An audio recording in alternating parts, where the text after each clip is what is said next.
ЦК КПСС Леонидом Ильичем Брежневым. Перестройка хозяйственного механизма, перестройки сознания.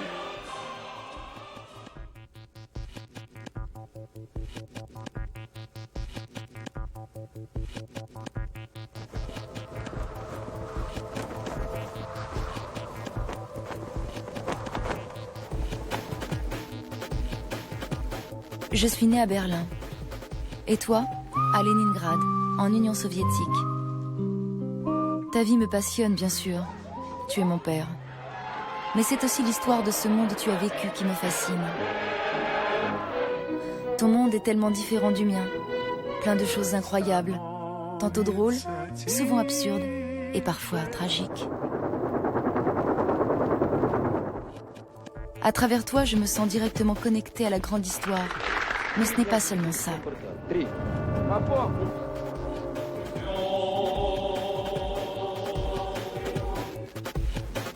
Je ne comprends toujours pas comment des dizaines de millions de personnes ont été séduites et trompées par de beaux discours qui parlaient de fraternité et de justice et qui masquaient tant de choses épouvantables.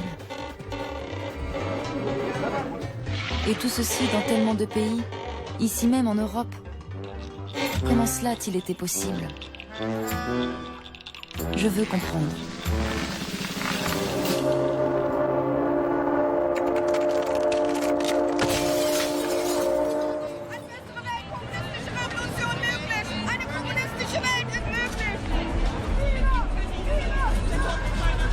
La plupart des personnes que je connais sont de gauche. Mais en 1989, les gens ont voulu rompre avec le socialisme tel qu'il existait. En fait, ces gens n'étaient-ils pas simplement contre le communisme imposé par le grand frère soviétique ? Mais en URSS, la patrie du communisme, est-ce que le socialisme de Gorbatchev, désormais libéré du fardeau de ces pays satellites récalcitrants, avait encore une chance en 1989 ?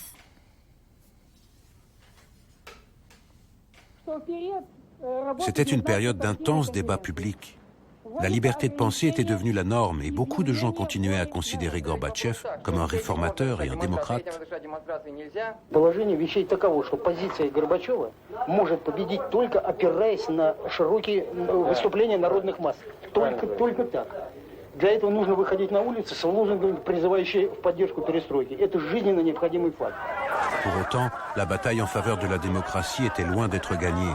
À Leningrad, nous organisions des rassemblements contre le monopole constitutionnel du pouvoir communiste, rassemblements qui étaient régulièrement dispersés par la police.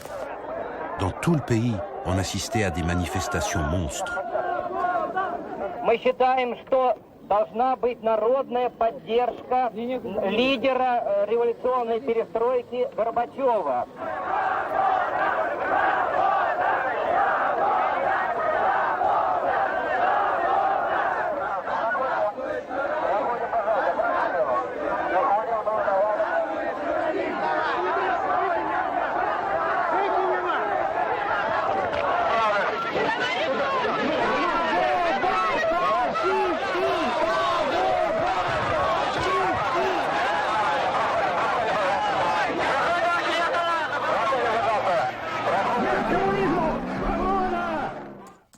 Je ne comprends pas. Gorbatchev est un réformateur, un démocrate et le dirigeant du pays. Donc pourquoi est-ce que la police intervient pour empêcher les rassemblements en sa faveur et déchire les slogans pro-démocratie ? Est-ce que cette contradiction aurait à voir avec la personnalité même de Gorbatchev ? Pourquoi Gorbatchev s'est-il battu toute sa vie ? Même encore à l'heure actuelle. Yuri Afanassiev, historien. Il voulait sauver l'Union, le socialisme et le parti. Toute sa vie, il s'est battu avec acharnement pour maintenir en vie ces trois vaches sacrées. Elles ont crevé toutes les trois. Et en plus, c'est lui, Gorbatchev, qu'on accuse de les avoir fait crever. Durant l'hiver 1990, la Lituanie déclare son indépendance, tandis que l'Azerbaïdjan et le Tadjikistan sont à feu et à sang. En janvier, on assiste à des pogroms anti-arméniens dans la capitale de l'Azerbaïdjan, Bakou. Ces pogroms vont durer une semaine entière, et lorsque l'armée soviétique intervient, ce sont des civils, en majorité azerbaïdjanais, qui seront blessés ou tués.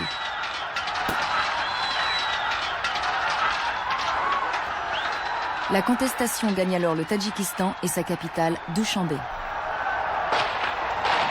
Ce qui a provoqué l'embrasement du Tadjikistan, c'est quelques familles arméniennes d'Azerbaïdjan qui sont allées se réfugier dans le pays. De là, une fausse rumeur a prétendu que les autorités tadjiques attribuaient des logements à ces nouveaux arrivants.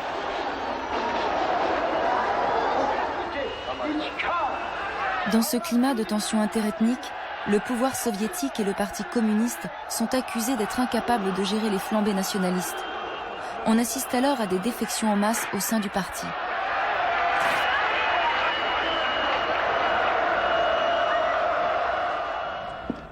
Malgré ces troubles dans le pays et une idéologie communiste plus que malmenée en Europe de l'Est, Gorbatchev est bien décidé à sauver tout ce qui peut encore l'être de l'Empire soviétique d'après-guerre.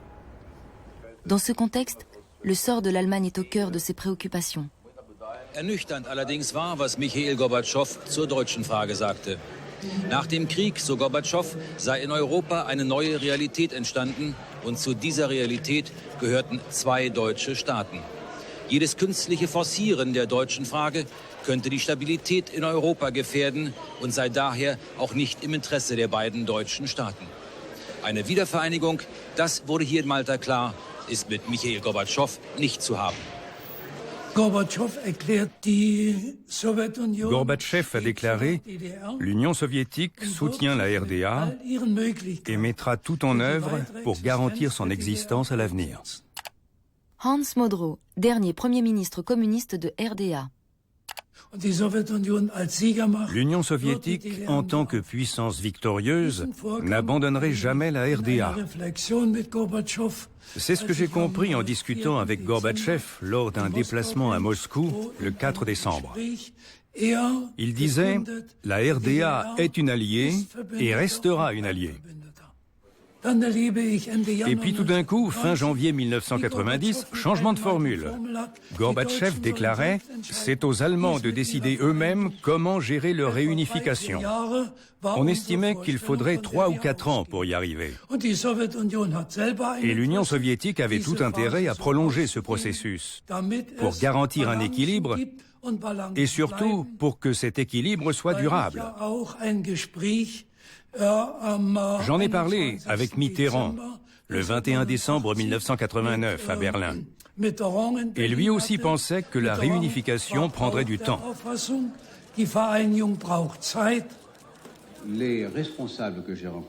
Von den Verantwortlichen, mit denen ich mich getroffen habe, sowohl Mitgliedern der Regierungskoalition als auch der Opposition, hat niemand mir gesagt, dass er eine sofortige Vereinigung wünscht.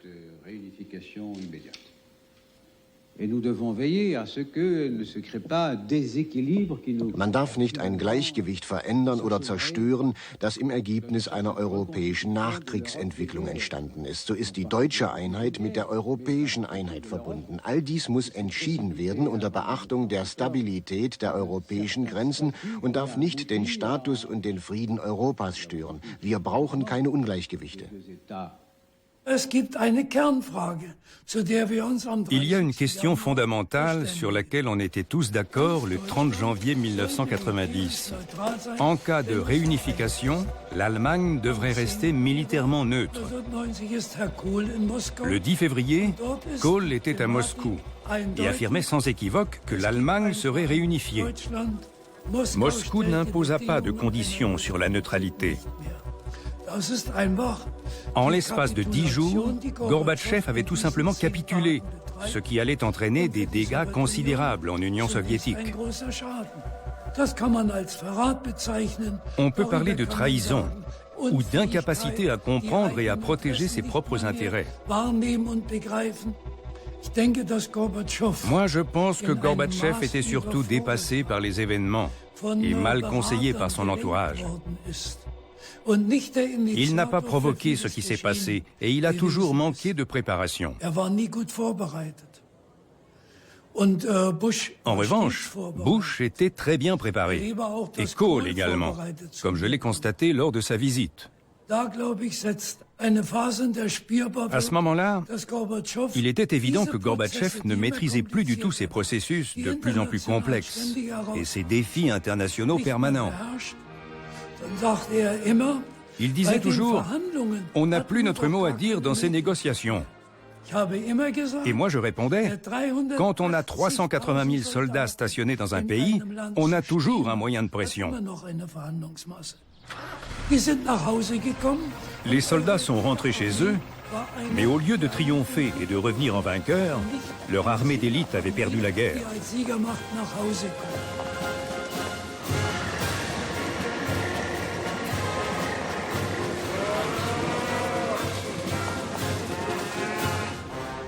Les uns après les autres, les anciens alliés de l'URSS sont libérés de la présence des troupes soviétiques. En 1990, l'armée rouge quitte la Hongrie. En février de la même année, le retrait de 75 000 hommes commence en Tchécoslovaquie. Le 19 octobre 1991, Gorbatchev donne son accord au départ des 50 000 soldats encore stationnés en Pologne. Le retrait du plus gros contingent soviétique, celui de l'ex-RDA, débute en janvier 1991. C'est la fin du pacte de Varsovie. Non seulement l'URSS retire ses troupes d'Europe de l'Est, mais ses anciens alliés changent également de camp et rejoignent l'OTAN, l'ennemi juré de la guerre froide.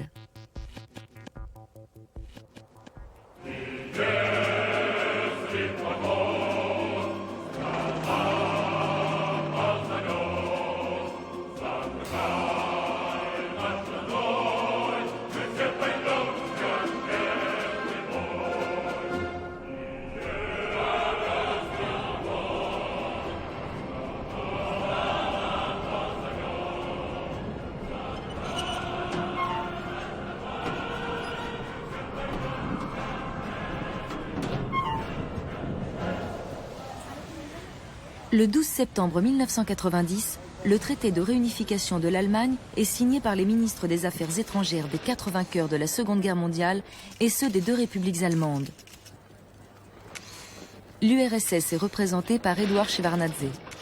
Крупнейшие события мировой истории, имеющие большое значение для судеб европейских народов и для нас, для советских людей, для советского народа.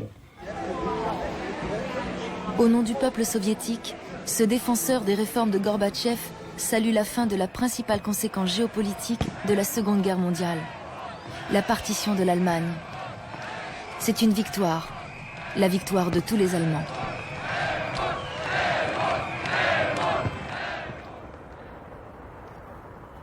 Et comment tu as pris ça, toi, en tant que citoyen d'un pays extrêmement fier de sa victoire sur l'Allemagne ?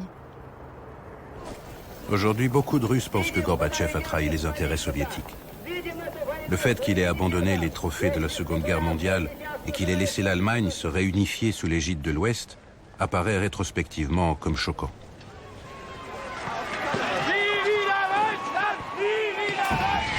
Les Allemands eux-mêmes étaient partagés sur le sujet. Est-ce que Gorbatchev aurait pu faire en sorte que l'Allemagne reste neutre du point de vue militaire ? Je me souviens de l'atmosphère de l'époque et de la pression qui pesait sur lui.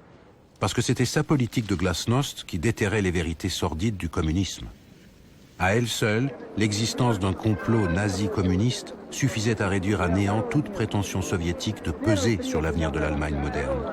Sans parler du fait que l'Union soviétique, exsangue économiquement et moralement abattue, n'était plus en mesure d'argumenter avec l'Ouest. Gorbatchev était tellement emballé par ces merveilleuses idées qu'étaient la glasnost, la démocratisation, la pensée nouvelle, qu'il a cru que ces simples mots allaient changer le monde. Gennady Bourboulis, bras droit de Boris Yeltsin. Yeltsin, sur ce plan-là, est son contraire absolu. Pour lui, le seul moyen de changer le monde, c'est d'agir concrètement. Et c'est lui, la personnalité historique et politique, qui a pris la responsabilité de passer à l'acte. Я твердо обещаю вам не жалеть ни здоровья, ни времени, столько, сколько понадобится для того, чтобы нам выйти из этого кризисного состояния и все-таки повести Россию к лучшим временам. Я на съезде поведу наступательную политику и конструктивную. Это самое главное. Не надо столкнуть этот ржавый большой маховик, его надо повернуть немножко. Он бы пошел потом как большой медведь, он бы потом сам пошел. Он как бы сам стал эту ржавчину, которая у него на зубьях, он бы своей силой стал ее чистить. Понимаете? Но надо было вот эту дать первоначальную, так сказать, энергию. Кто хочет нам подсунуть, что он владеет искусством в один раз, все решить сразу, и что если бы он был у власти, уже бы страна процветала, а сейчас хотят этот рецепт России подсунуть, так сказать, стране не удалось, тут хотят подсунуть. Я вам прямо скажу, это политические мошенники. On devine aisément à qui Gorbatchev pensait en parlant des escrocs qui promettaient monts et merveilles aux Russes. За хорошего человека. За Ельцин. Не секрет. Boris Yeltsin accède au pouvoir en remportant les élections. Il devient ainsi président de Russie, la plus grande des 15 républiques de l'Union. Au-dessus de lui, il n'a que Gorbatchev, le président de l'URSS. La légitimité de ce dernier n'est pas basée sur le verdict démocratique des urnes, mais sur l'idéologie ayant jusque-là fédéré des nations disparates, le communisme. Ельцин, я не понимаю его. Зачем он выступил так резко, критично? Почему он кричал так? Что я не хочу коммунистов. Коммунистов надо душить. Коммунисты тоже люди.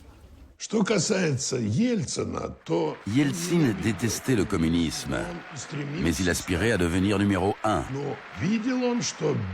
Et il a compris qu'il n'y arriverait pas sans l'effondrement de la structure fédérale. Car sans elle, il n'y avait plus de Gorbatchev. Souvent accusé de trahir l'Empire soviétique, Gorbatchev faisait en réalité tout son possible pour le sauver de gens comme Yeltsin. Это же надо все нам воспринимать и чувствовать себя не тем, что с нас начинается история, а тем, что 1000 лет позади.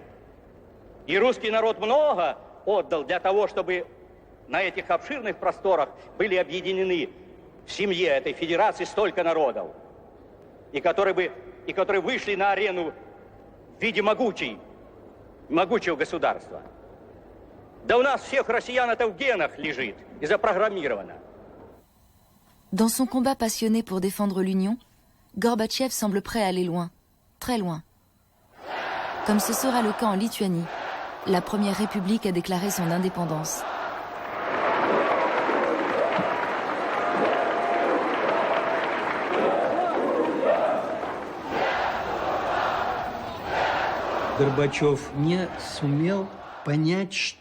Gorbatchev ne voit pas que le vent commence à tourner dans le pays.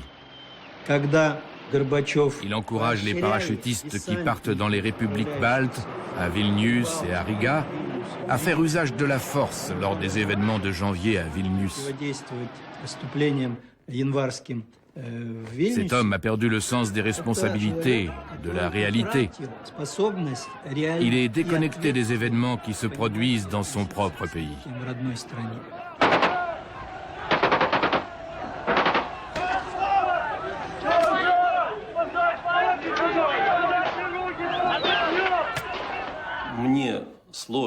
Ayant moi-même fait partie de cette machine d'État, j'ai du mal à croire que Gorbatchev n'était pas au courant de ce qui se passait en Lituanie. Général Alexei Kondaourov, officier du KGB de 1973 à 1991. Un des directeurs du KGB de l'époque m'a dit que Gorbatchev lui avait donné l'ordre d'étudier la possibilité d'une intervention des forces spéciales dans les pays baltes, et notamment en Lituanie. Il lui a dit « Pas de problème, Mikhail Sergeyevitch, j'ai juste besoin d'un ordre écrit, et c'est tout. » L'ordre écrit n'est jamais arrivé. Lui a été mis à la retraite, et peu après, ces événements se sont produits en Lituanie.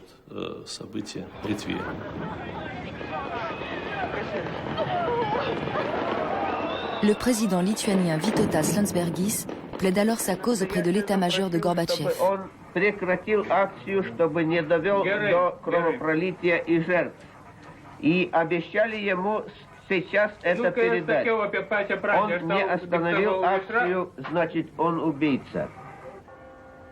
Nous avons été scandalisés par les meurtres commis en janvier 91 en Lituanie. C'était l'époque où les Russes exprimaient leur solidarité avec les peuples victimes des exactions de notre armée. Le massacre de Vilnius a provoqué l'un des plus grands rassemblements anti-gouvernementaux de ces dernières décennies.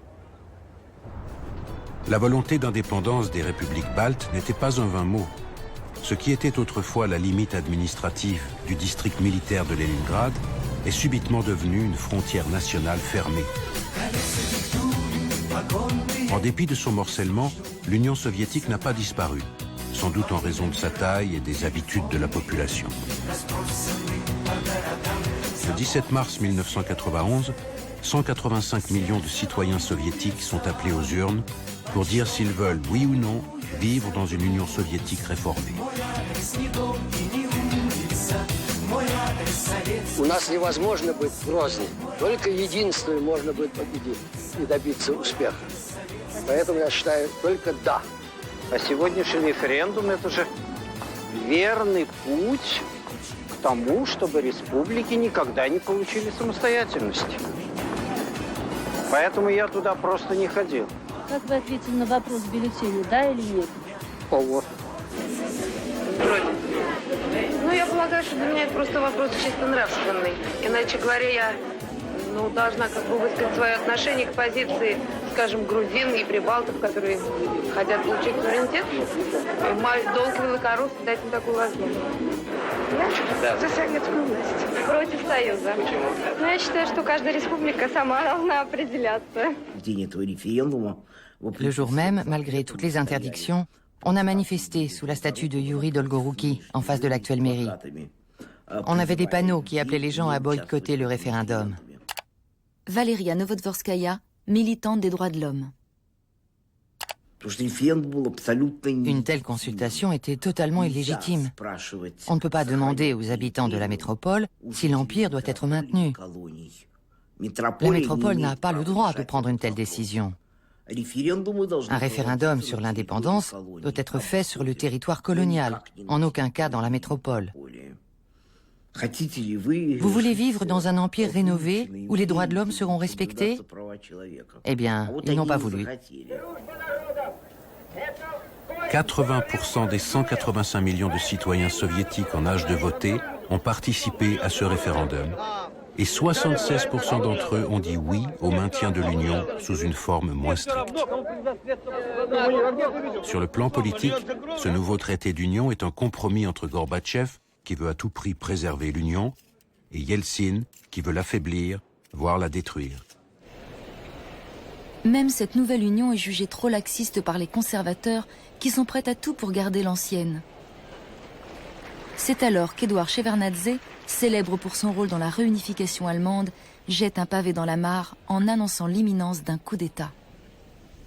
Наступает диктатура, заявляю со всей ответственностью. Никто не знает, какая это будет диктатура и кто придет. Что за диктатор? Я хочу сделать следующее заявление. Я ухожу в отставку. Пусть это будет, не реагируйте и не ругайте меня. Пусть это будет моим ладом, если хотите, протестом моим против наступления диктатуры. Главное не упадать в панику, тем более в истерику. Поэтому такой поступок, товарища Шеварднадзе, как он сделал, и не посоветовавшись, президентом я лично осуждаю. Я, как президент, сегодня не располагаю информацией, а я ею располагаю довольно обширной, такой, которая подтверждала, что где-то кто-то уготовил нам уже хунту или какую-то, так сказать, другую, подобную этой хунте, диктатуру и так далее. Нет, такой я информации не располагаю. Non seulement Gorbatchev ignore la mise en garde de Shevardnadze, mais il nomme vice-président l'ultra-conservateur Gennady Yenayev. Я вношу предложение на ваше рассмотрение, чтобы рекомендовать для избрания вице-президентом депутата Янаева Геннадия Ивановича. На основе каких критериев вы сделали выбор? Почему именно Янаев? Я ценю товарищей Янаеве умение вести диалог, общение, слушать других, и это его сильная сторона. Причем готов сказать, что завтра потребуются какие-то превходящие обстоятельства появляются, и товарищ Янаев будет уверенно вести дело. En défendant Yenayev, Gorbatchev se place clairement du côté des conservateurs. Свои последние надежды советские люди возлагают на способность руководства страны действовать уверенно и отвести угрозу экономического краха и политического хаоса. Они не хотели никакого... Ils ne voulaient pas entendre parler de nouvelle union. 20 августа мы должны были... Le 20 août, on devait signer le traité. Новый союзный договор. Il était prêt et paraphé de notre main, le 20 août. Et le 19, à 6 heures du matin, on passait le lac des Cygnes à la télé. Et le pays entier était plongé dans la confusion.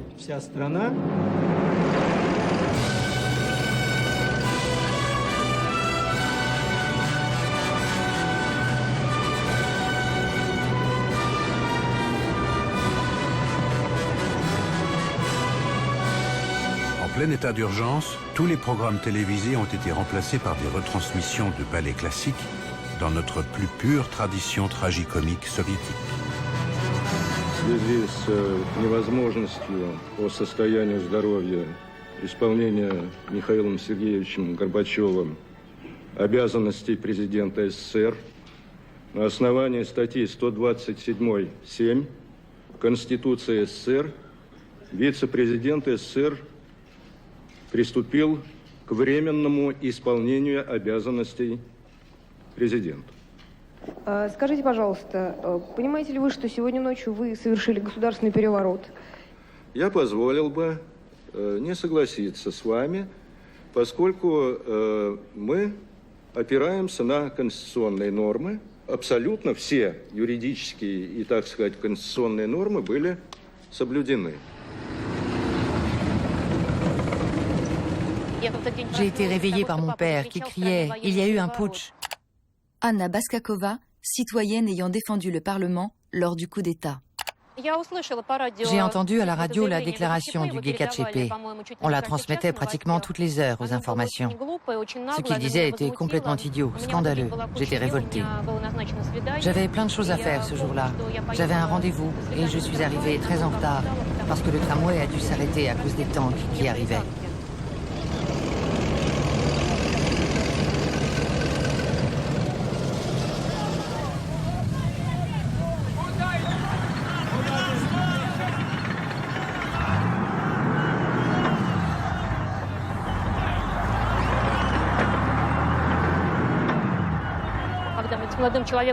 On est rentré chez moi et on a écouté Radio Russie. C'était la seule station indépendante. Ils appelaient à protéger la Maison Blanche et on y est allé par curiosité pour voir ce qui se passait. C'est comme ça que je me suis retrouvée à défendre la Maison Blanche. C'était totalement inattendu pour moi.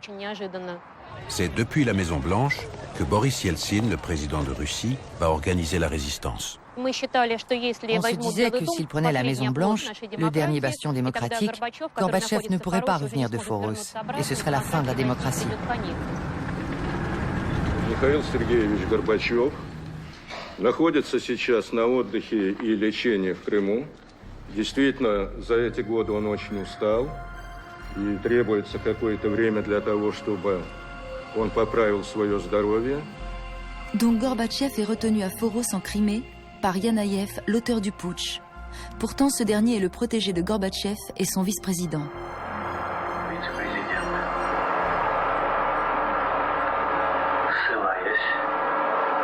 Состояние здоровья президента СССР взял на себя исполнение этих обязанностей президента СССР.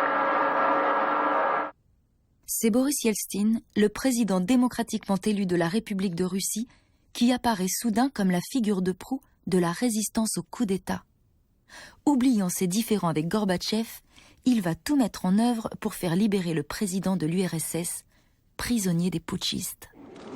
Он отрезан полностью, все средства связи отрезаны. Только может он по приемнику принимать вот ваши зарубежные каналы. И только через средства западные, через ваши средства, которые там в Форосе он ловит, понимаете, можно обратиться, что мы хотим связи с ним. Les assistants sont venus lui dire « Boris Nikolaïevitch, il y a des tankistes qui sortent de leur char pour parler avec les gens. » Il a bondi. « Comment ça, ils parlent avec les gens ?»« Oui, ils sont en train de discuter avec eux. » J'y vais. Et là, je lui ai dit « Boris Nikolaïevitch, c'est impossible. On ne sait pas sur quel toit se cachent les snipers. C'est trop risqué. » Non, j'y vais, donnez-moi le discours. Et on y est allé. Il a grimpé sur un char et on l'a tous suivi.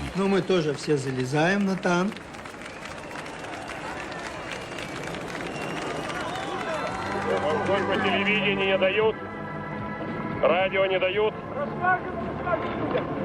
Тихо! Я зачитываю. Гражданам России. Debout sur un char d'assaut, c'est-à-dire le symbole d'un empire militarisé, le président Yeltsin lit son discours. Il y déclare que les putschistes sont des hors-la-loi, des criminels, et exige le retour de Gorbatchev. Блокирован в Форосе. Связь с ним в Форосе. Связь с ним мне не дают.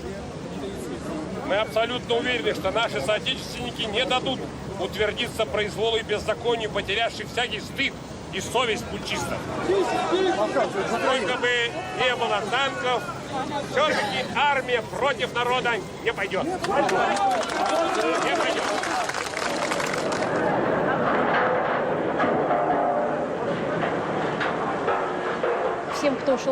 Il donnait une barre de fer à tous ceux qui arrivaient sur la place. C'était hallucinant de voir ces filles en talons sauter par-dessus la clôture pour venir défendre la Maison Blanche. Il pleuvait. Les gens étaient assis et faisaient des feux. C'était assez pittoresque. Quelqu'un a dit, dans quelques années, on va reconstruire les barricades et tourner un film d'amour qui se passera pendant le putsch.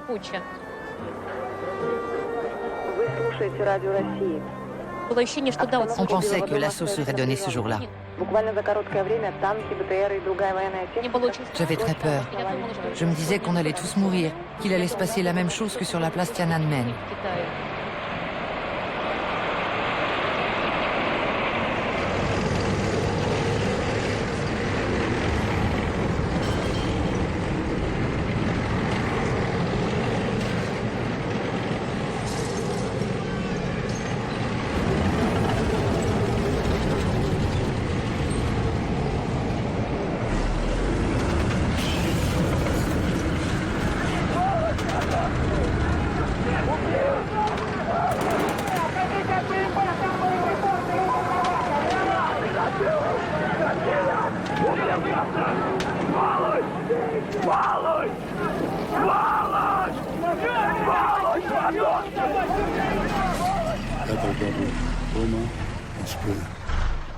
J'étais chez moi, à Moscou, quand des coups de feu ont éclaté. J'ai dit aux autres, c'est là-bas qu'on devrait être. Édouard Shevardnadze, ministre soviétique des Affaires étrangères. Le hall immense était rempli de gens. C'étaient des partisans de Yeltsin. Quand on est entré, ils m'ont reconnu et se sont mis à crier « Shevardnadze aussi est avec nous ». Yeltsin était déjà prêt. Je suis allé le voir, il m'a tendu un document et il m'a dit « Lis-le ». Je le signe ou pas? Il était écrit « À dater d'aujourd'hui, Yeltsin est le commandant en chef des forces déployées sur le territoire de la Russie. Signé Yeltsin. » Je lui ai dit « Signez immédiatement. Demain, il sera déjà trop tard. » Et le camp de Yeltsin, tous ceux qui le soutenaient, militaires et autres, l'a finalement remporté.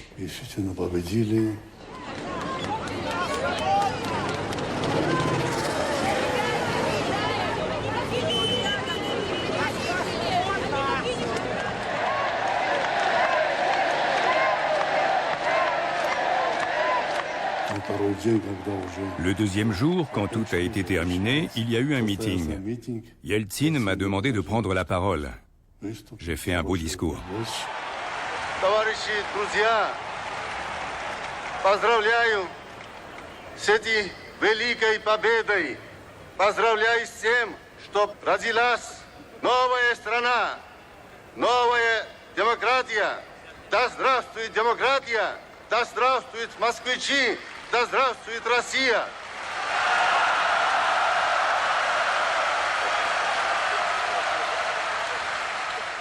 Mon père était un socialiste convaincu. Il n'a pourtant jamais été communiste, car il estimait que ce n'était pas exactement ce que Lénine avait voulu. En fait, il était plus communiste que les communistes. À l'époque, il m'a dit « Ce n'est pas bien que le pays se divise ». Je lui ai répondu que je refusais de vivre dans un pays livré à l'armée, qu'il fallait être honnête. Quand je suis allée défendre la Maison-Blanche, il a hurlé au téléphone « Une junte va prendre le pouvoir, tu n'y peux rien ». Mais nous, on pensait que si.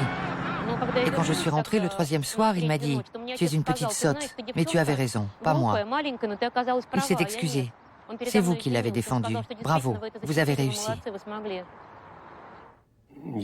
J'étais chef des relations publiques. Général Alexei Kondaourov, ancien officier du KGB. Mon bureau était situé dans le même bâtiment que l'ancien bureau d'Andropov, dans le vieil immeuble de la Loubianka. C'est là qu'ont siégé tous les présidents du KGB et même du NKVD depuis Beria. Quand la révolution d'août a eu lieu, la foule sur la place était tendue. La victoire l'avait rendue euphorique et elle voulait en découdre avec cet abominable organisme qu'était le KGB. J'étais le seul à être resté sur place, à part des gardes armés de mitraillettes.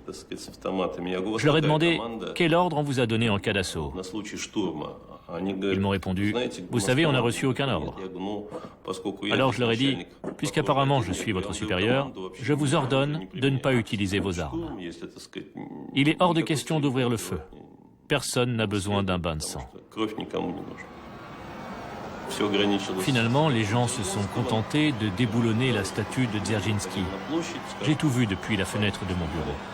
Ils ont passé un câble et le bras de la grue s'est levé. Je travaillais pour l'organisme dont le nom était étroitement lié à celui de Dzerzhinsky. Et les voir lui passer un nœud coulant autour du cou, tout au fond de moi, ça m'a fait très mal. C'était comme s'il m'avait passé la corde au cou et m'avait pendu. C'était toute ma vie et moi-même qu'ils étaient en train de pendre. J'étais couvert de honte. Je n'avais pas protégé ce que j'étais censé protéger.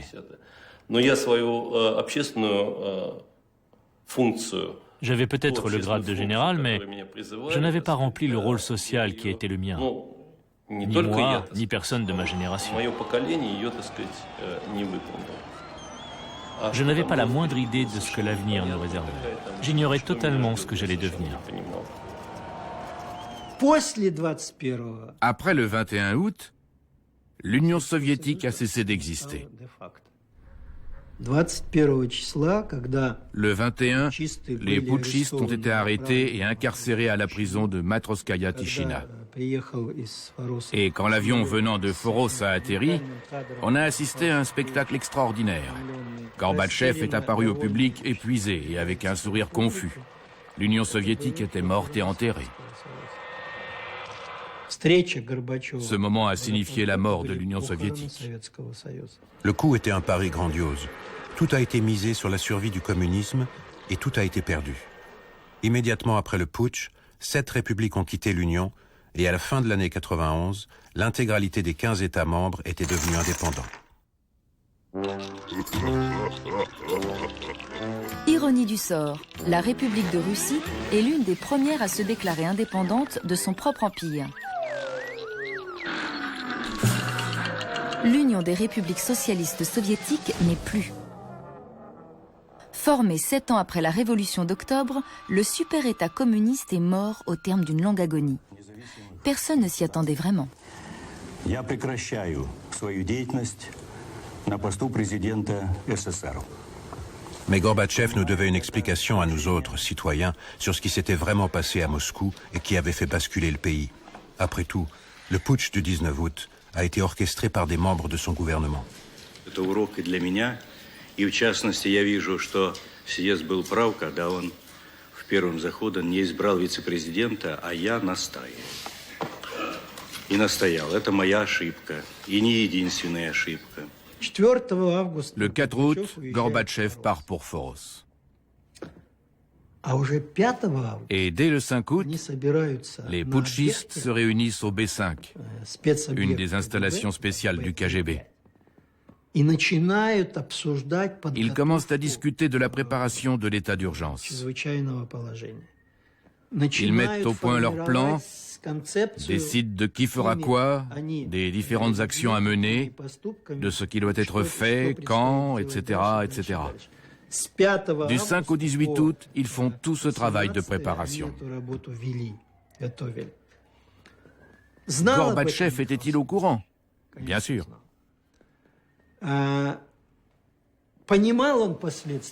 Avait-il compris quelles seraient les conséquences? Je ne crois pas. Selon certains, il aurait dit « Allez-y, essayez ». Et il est sorti. Les putschistes sont allés le voir la veille et lui ont exposé leur idée. La rencontre m'a été racontée par des témoins oculaires. Et comme d'habitude, il n'a dit ni oui ni non. Il a lancé quelque chose du genre « Allez au diable, faites comme vous voulez ». Был предложен президенту ультиматум передать свои полномочия вице-президенту. Я сказал, ну что вы завтра чрезвычайное положение ведь объявите, ну что дальше? Что дальше? Вы хоть спрогнозируете на 1 день, 2, 3, на 4 шага. Что дальше? Vous comprenez, le secrétaire général est au cœur du pouvoir. Il ne peut pas avoir ce genre d'attitude. Soit il donnait l'ordre de les faire arrêter immédiatement, soit il leur disait fermement « Vous portez atteinte à la Constitution. Vous êtes des criminels d'État. » C'est comme ça que doit se comporter un homme de pouvoir, un chef d'État. Il ne peut pas se contenter d'un « aller au diable ». Il a voulu voir ce que ça allait donner. C'est dans sa nature. C'est un faible. Un chef d'État inconsistant. Médiocre. Peu importe ce que Gorbatchev a fait. Ce qui compte, c'est qu'il nous a donné la liberté. Grégory Yavlinsky, économiste et homme politique. Il nous a rendus libres, mais il n'est pas responsable de ce qu'on a fait de cette liberté. Ce n'est pas lui qu'il faut accuser. Est-ce qu'il a ouvert la porte de la cage? Oui. Alors peut-être qu'au fond, ce n'était pas ce qu'il voulait. Que s'il s'y était pris autrement, s'il avait été plus réfléchi, il ne se serait rien passé. Il ne nous a pas donné la liberté. Il a tenté de changer le système pour le rendre plus stable, plus viable. Alexandre Podrabinek, militant des droits de l'homme. Il a tout fait pour que le pouvoir reste entre les mains du parti. Et il n'est arrivé à rien. Il a échoué, c'est tout. Maintenant, il peut bien raconter que ses intentions étaient louables, et il y en a peut-être qui le croient. Mais on ne me fera jamais croire que ce qu'il voulait pour le pays, c'était la démocratie, la liberté et les droits de l'homme. On ne me fera jamais avaler ça. Une question demeure en suspens. Les réformes de Gorbatchev devaient-elles sauver le système soviétique ou répondaient-elles à une vraie volonté démocratique? Gorbatchev était-il un réactionnaire à visage humain ou un idéaliste communiste?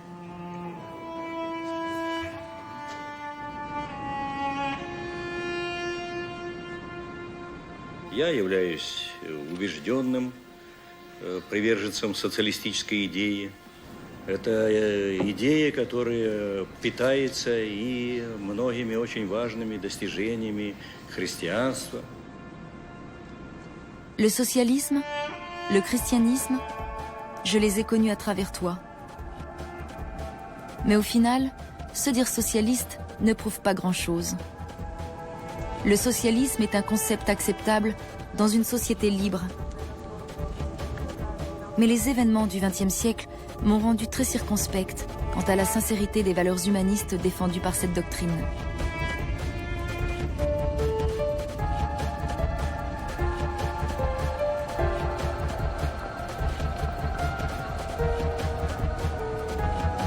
Est-ce être naïf que d'attendre de la sincérité de la part de ceux qui font l'histoire?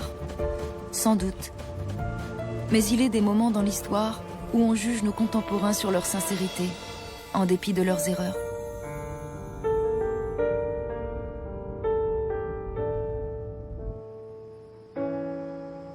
Mais ce qui est encore plus important pour moi, c'est de savoir si toi, papa, tu étais sincère. Sincère avec moi, avec toi-même.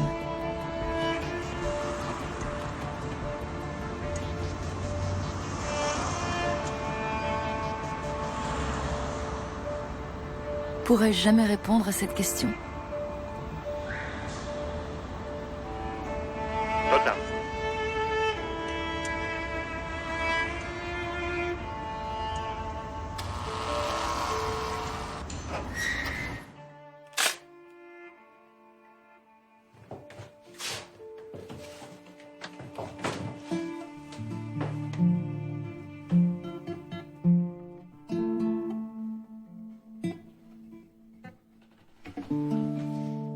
В твоем языке столько смысла без слов, что мне вдруг так хочется петь. Я самый мечтательный из языков, хотел безраздельно владеть.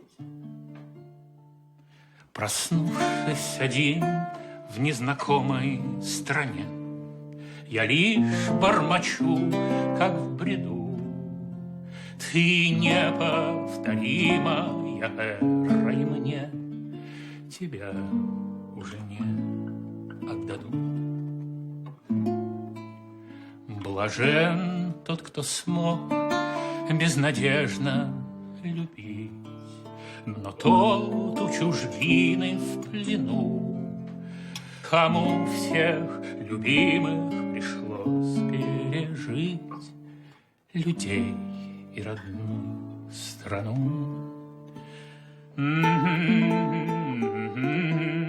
Пришлось пережить людей и родную страну. В твоем языке столько искренних слов, что мне бы не плакать, а петь. Но я захлебнулся на слове «любовь», таком беспощадном, как смерть.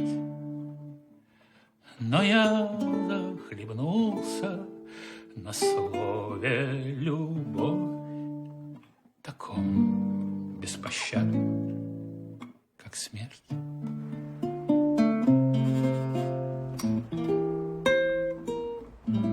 Je croyais que la démocratie serait compatible avec notre idéal. Je pensais que les gens opteraient pour le socialisme, même s'ils avaient le choix. Mais ils ne l'ont pas fait. Pour moi, ça représentait une telle tragédie que j'ai arrêté d'y penser. Mais je n'ai pas pu arrêter de penser à toi. et à tout ce que j'avais sacrifié pour mes illusions. J'avais absolument besoin que tu me comprennes et que tu me pardonnes.